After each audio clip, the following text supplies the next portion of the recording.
Nagkakilala tayo sa saya, kaya tayo naging close ng sobra. Magkausap tayo umaga-gabi kahit madaling araw pa. Sa sobrang close nating dalawa, komportable na tayong sabihin ng mga drama natin sa isa't isa. Kaso may nahulog sa ating dalawa, kaibigan lang dapat talaga, pero hindi kasi mapigilan pag puso na ang nagdikta. Takot na aminin ang nadarama kasi baka may magbago sa ating dalawa. Baka yung dating puyatan nating dalawa ay mawala. Baka yung dating chika matapos na. Baka mailang ka. Ayaw kong mawala kung ano tayong dalawa, kaya pinili kong itago ang nadarama.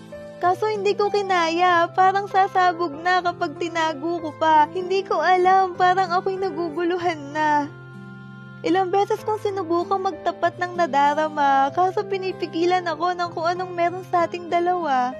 Sinusubukan ko pero may pumipigil talaga. Sa tuwing maglalakas ako ng loob na aminin na, pinipigilan ako ng takot na baka mawala ka. Baka mawala kung anong meron tayong dalawa. Ilang beses kong sinubukang magtapat ng nadarama, pero pinipigilan talaga ako ng panahon na magsabi na.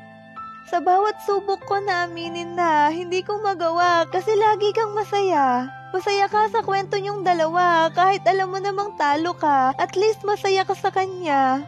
Kaya imbis na aminin ko na, hindi ko magawa kasi masaya ka sa kanya at ayaw kitang guluhin kasi gusto ko na masaya ka. Ilang beses kong sinubukang magtapat ng nadarama, kaso may pumipigil talaga. Sa bawat subok ko na aminin na, hindi ko magawa kasi nagkukwento ka ng mga drama mo sa kanya. Ayaw ko namang kunin ang pagkakataon dahil lang inis ka sa kanya. Kaya bilang kaibigan mo, pinipili ko na lang na makinig sa mga drama mo. Mas okay na yun kaysa mawala ka, diba? Pipiliin ko na lang na maging tagapakinig mo, tagapayo mo, at higit sa lahat, kaibigan mo. Kaso parang sasabog na ang damdamin ko, hindi ko na kaya to, aamin na ako. Sa araw na to, naging matapang ako, sinubukan ko. Kahit alam kong matagal na akong talo, at least lumaban ako, at least sinubukan ko, at least nilabas ko ang gumugulo sa isipan ko. At tulad ng kinakatakutan ko, may nagbago.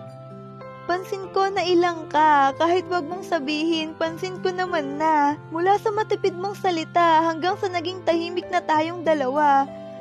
Tila nagsisisi tuloy ako na inamin ko na kasi ang daming nagbago sa ating dalawa pero wala na akong magagawa, wala na, nasabi ko na. Magiging proud na lang ako sa sarili ko, at least nagawa kong ilabas ang nararamdaman ko. Kahit talo ako, para sa akin panalo pa rin ako kasi nagawa ko, nanalo ako kasi nailabas ko. Talo man ako sa'yo, proud pa rin ako sa sarili ko kasi nagawa ko yun, naamin ko yun. Proud ako sa sarili ko kasi nakaamin ako sa'yo kahit ang kapalit nun nagbago ang tayo, at least, nagawa ko.